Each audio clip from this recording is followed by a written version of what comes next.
Hello, everyone. Today I will tell you a story. The story is titled, The Cat and the Quest to Find Her Missing Shoe.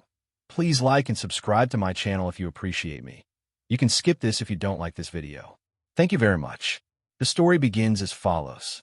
It was a typical Tuesday morning, and everything seemed perfectly normal in Emma's household. The sun was shining, the birds were singing, and Emma had just gotten out of bed, ready to conquer the day.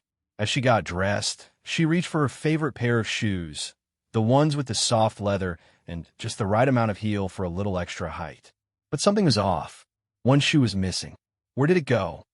Emma muttered, looking around her room as if the shoe might appear out of thin air. She checked under the bed, behind the door, and even inside her closet, but there was no sign of her beloved shoe. This was no ordinary case of misplacing something. Emma had lived with her cat, Muffin, for 2 years, and this had happened before. Muffin had a way of making things disappear, especially shoes. Okay, Muffin, I know you're involved, Emma said, narrowing her eyes as she turned to face her mischievous feline. Muffin, a chubby gray tabby with a penchant for chaos, was lounging lazily on the windowsill, watching Emma's every move with that infuriatingly innocent look. Muffin had always been a little troublemaker. From knocking over vases to stealing socks, she had a talent for causing mischief and then pretending to be completely clueless. But this time, Emma wasn't having it. She was determined to find her shoe, and she suspected Muffin had something to do with it. Muffin, I know you took it. Where is it? Emma asked, half expecting the cat to answer. But Muffin just blinked slowly, as if to say, not me. I'm just a cat. Emma sighed and went on a full-scale search of the house, calling Muffin to her side for some detective work. Muffin, however, was in no hurry to assist. Instead, she decided to lead Emma on a wild goose chase around the house, darting from room to room, her tail flicking in an almost mocking fashion. Emma was starting to get frustrated. Her shoes were not just important.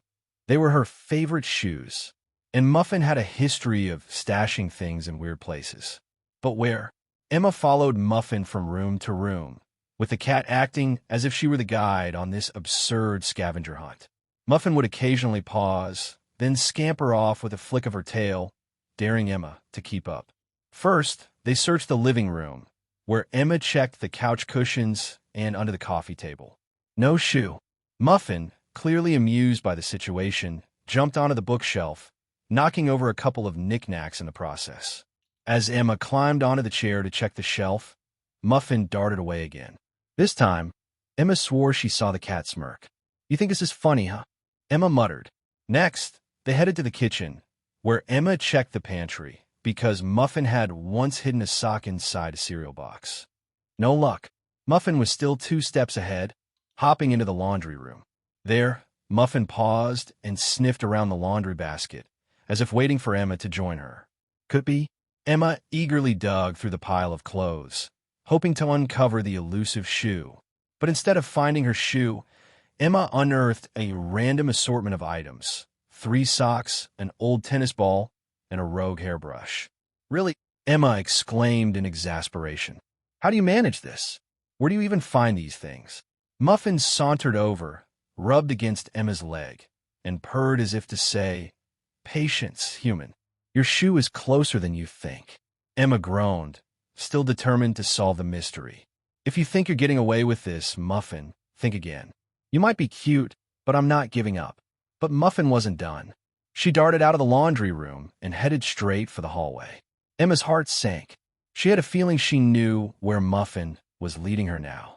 Muffin led Emma straight to the hallway closet, a place she rarely used for storage except for old jackets and shoes she didn't wear anymore. But today, the closet door was slightly ajar, and as Emma pulled it open, she was hit by a cloud of the smell of leather and dust. Muffin padded ahead confidently and began sniffing around a stack of boxes in the far corner. Emma approached cautiously, still unsure of what she would find. Then, as if it were some kind of treasure chest, Muffin pawed at a box. Emma bent down to take a closer look and, to her surprise, found her missing shoe, perfectly nestled in the corner of the box, along with several other items that didn't belong there. There was a sock, which she had been missing for weeks, an old tennis ball, Max the dog, must have left it there, and even a chewed-up ribbon. But no matter. Emma had found the shoe. Of course, it's in here, Emma said, shaking her head in disbelief. How did you even get it in there? Muffin sat down beside the box, grooming her paw as if she hadn't just masterminded a whole operation. Muffin, Emma said, laughing despite herself, you are one clever cat.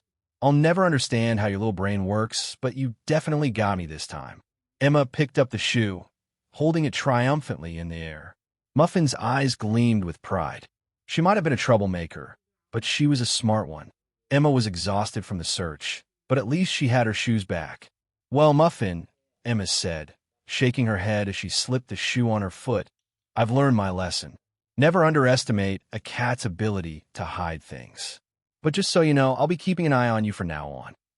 Muffin blinked innocently, then gave a soft meow, as if to say, What? I did nothing wrong. And with that, Emma left the house, grateful for her reunited shoes, but fully aware that Muffin was always one step ahead in their little game of hide-and-seek.